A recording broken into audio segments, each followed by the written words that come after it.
Bugun piyimizni kesib etishidan qo'rqmay, Piyini kesib piyini. qop yuraklik bilan Rayimxon, ya'ni Abdurayim Rahmon akamiz to'g'riliq so'zlab baqaydi. Urumchi ustida so'zlab, Men nimani bunday qilmaydi bilansiz?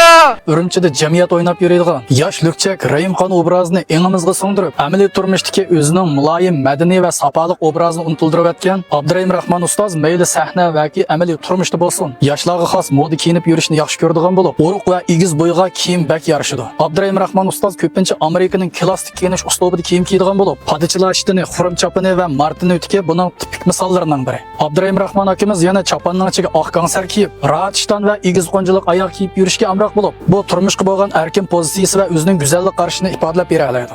Abdurayim Rahmon akamizning uzun chechi o'zining san'atkor obraziga mos kelgan bo'lib, klassik shakldagi kiyim kiyish uslubi bilan berkib ketgan. Hozir garchi chechini qisqartib o'tgan bo'lsa-mu, qalbimizda cho'nqur ta'sir qoldirgan. Abdurayim Rahmon ustoz kino, teatr, itot va kechiliklarda bo'lsin, har xil obrazlarni voyaga yetkazib o'ynab, Rayimxon obrazini xalqimiz qalbiga cho'nqur singdirib o'tgan. Hozir bu akamiz ekranlarda ancha ko'rinmaydigan bo'lib qoldi. Sizcha Rayimxon akamiz nima ish qilayotgandi? Hozirmi piyimni kesib etaman deb nochilik qila olamdigandi? Bu akamizga amroq do'stlarimiz qani inkas rayonida so'z qoldiring. Meni qo'shib bilan siz bilmaydigan mazmunlarni davomli so'zlab beraman.